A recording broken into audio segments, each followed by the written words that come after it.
محرم میں شادی کی ترغیب اس لیے دیتے ہیں کہ لوگ محرم میں شادی کو برا سمجھتے ہیں.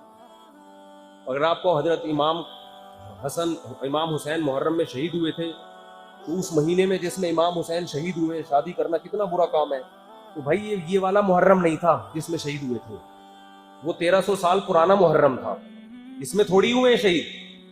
اور اگر محرم میں شہادت کی وجہ سے نکاح حرام ہے تو سفر میں بھی کوئی صحابی شہید ہوئے ہیں, ربیع الاول میں بھی ہوئے ہیں, ربیع الثانی میں. ربیع الاول میں تو رسول اللہ صلی اللہ علیہ وسلم کا انتقال ہوا ہے, یہ تو زیادہ بڑا غم ہے. پھر ربیع الاول میں شادی بھی کیا ہو گئی, بولو نا, پھر تو وہ بھی شادی ناجائز ہو گئی. اور پھر آگے ربیع الثانی میں بھی کچھ ہوا ہوگا, آپ تاریخ کی کتابیں اٹھائیں تو کوئی نہ کوئی صحابی کا انتقال ہوا, کوئی شہید ہوا, کوئی کسی پیغمبر کی شہادت ہوئی.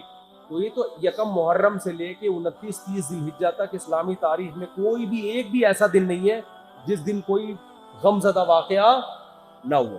ایک صاحب نے میرے خلاف کلپ بنایا کہ یہ کہتے ہیں محرم میں شادی کرو.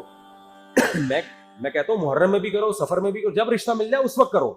یہ نہیں میں کہہ رہا کہ ذی الحجہ میں شادی ہونے والی تھی تو محرم میں ڈیلے کر کے اسپیشل محرم میں کرو, یہ میں کبھی نہیں کہتا.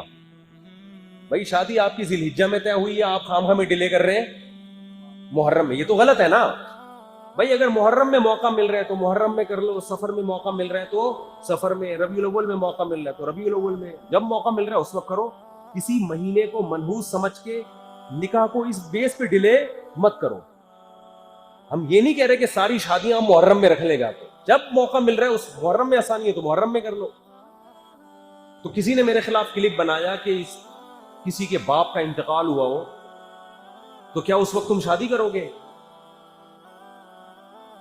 بھائی باپ کا انتقال جب ہوا ہو اس وقت تو غم پہنچا ہے, اس وقت کوئی بھی شادی نہیں کرتا.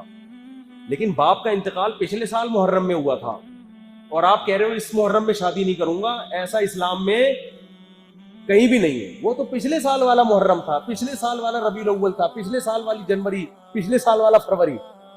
اگلے سال تو بالکل 3 دن تک تعزیت ہوتی ہے نا, سوگ ہوتا ہے, اس کے بعد تو آپ آزاد ہیں.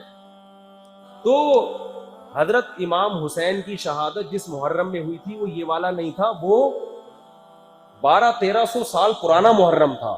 اس میں جب یہ زخم پہنچا تھا امت کو, حضرت حسین کی شہادت ہوئی, اس وقت غم میں اگر کوئی نہ کرے تو بالکل ٹھیک تھا کہ بھئی نبی کے نواسے کی شہادت ہوئی ہے, ہم سے تو روٹی نہیں کھائی جا رہی, ہم شادی کیسے کریں.